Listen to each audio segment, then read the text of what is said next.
Everybody, Jeff, the Executive Gardener Channel. Hope everybody is having a good winter. Although it doesn't seem like winter here in Houston, Texas. It's February 10th, February 11th, and it's 83 degrees. Starting to get hot. So this is going to be a little bit of this, a little bit of this, a little bit of that on this episode. I'll show you what I'm up to. So I'm actually going to be talking a little bit later about compost tea, but I'm just going to give you an update as to what I'm up to. So over here you'll see I've started my Orta seed grower.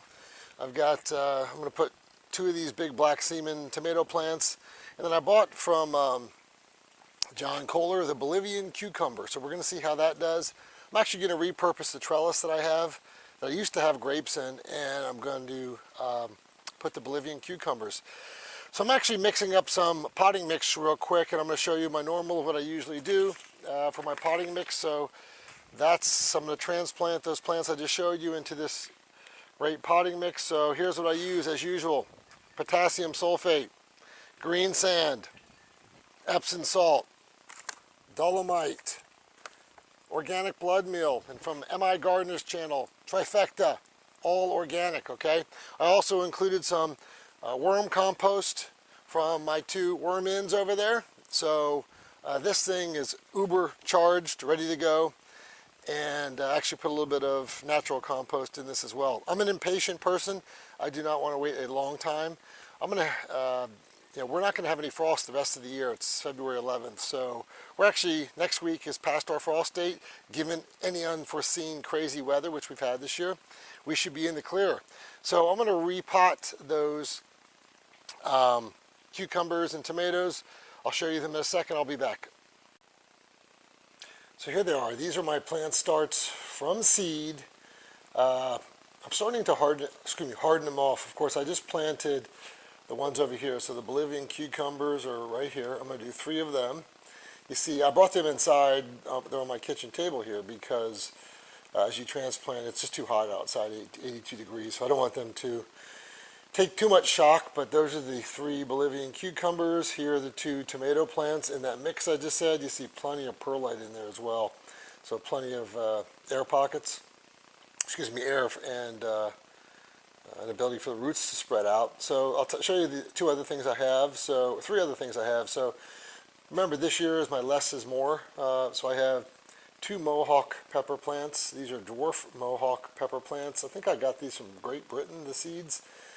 Anyway, they're only supposed to get 2 feet and loaded with peppers.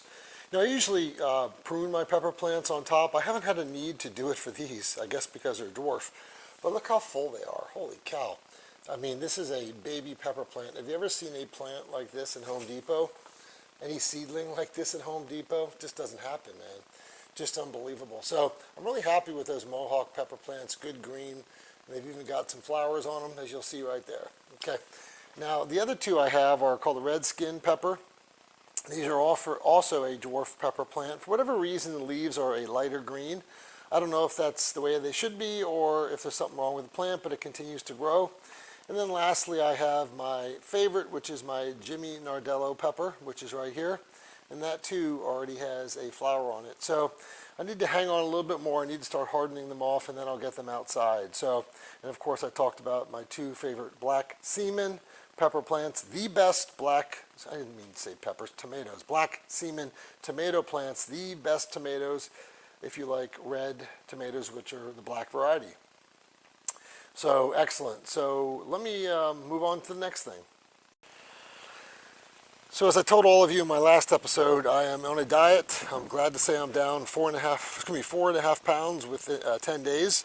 So it's going well. What you're seeing here is a full tray of microgreens. I basically cut off a ton of those microgreens. That's broccoli microgreens, kale, and then radish over there.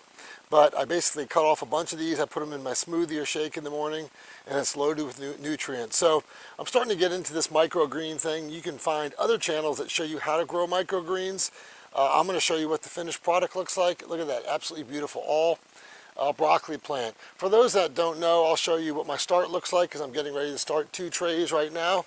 If you'll take a look at this.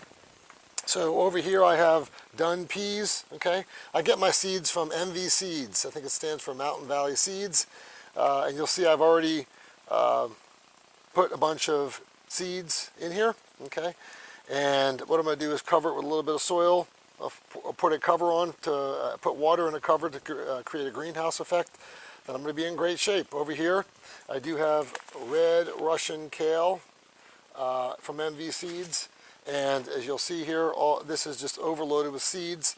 Just like the peas, I will put a dusting of soil over them, leave them covered in the dark for 5 to 7 days, and then they'll get leggy and they will look like the ones that I just showed you over there. So peas and kale are my 2 microgreens I'm growing next as I continue on my lifestyle change, not diet, but my lifestyle change.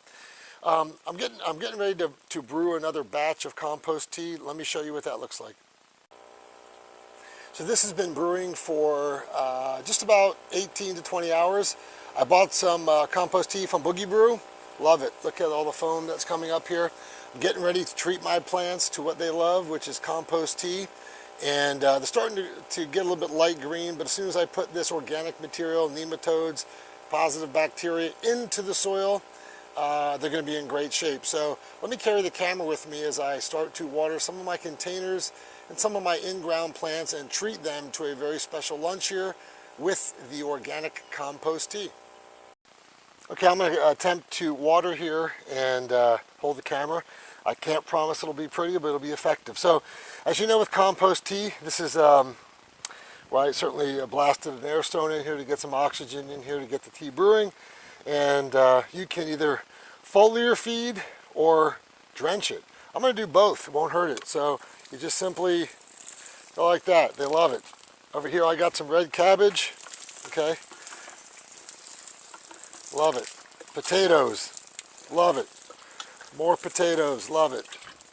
Sorry for making you sick. More potatoes. Love it. And over here I got some kale. I want to put some on the soil and the plant. And then some broccoli.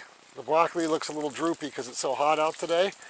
But again, it's simply all you do. Okay, folks?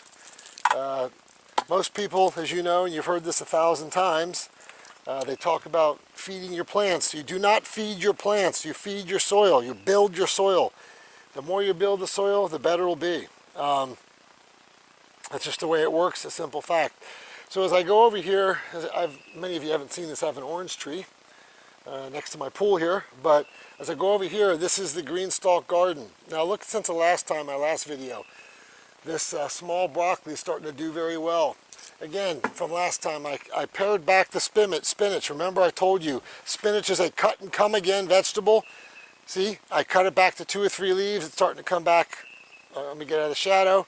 Even more, of course, the kale is going gangbusters. But I haven't put nutrients in this in a while, so let me get some compost tea and I'll treat all of these greens to some compost tea.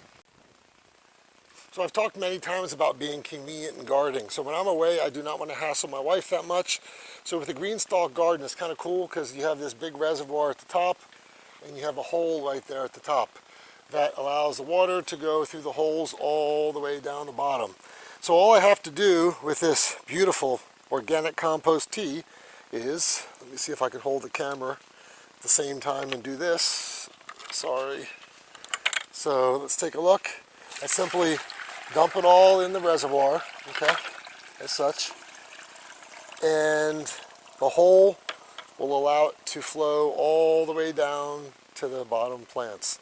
And keep in mind, in this green stalk garden, I do have worms too. They will enjoy the organic compost tea as well. It will not drench any of the layers, but feed all the plants throughout. So,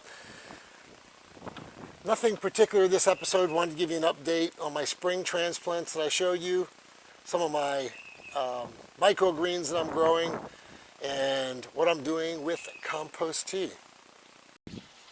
So that's all I have for you for today. Sometimes I don't have to do an episode to teach every time. It's just about giving my viewers, you, and my subscribers around the world an update as to what I'm growing this winter. Although it does feel like summer, is 82 degrees here in early February. But that's what I'm doing. I hope everybody is planting or starting their seeds indoor to get ready for a spring season wherever you live. And by the way, again, just an update down around 4 pounds in 10 days, so I've got another 13 to go in the next 45 days, so I think I'm going to get it. So I hope everybody out there is, again, starting their spring gardening, staying healthy. That's what's going on in my backyard. Until next time, take care. Bye.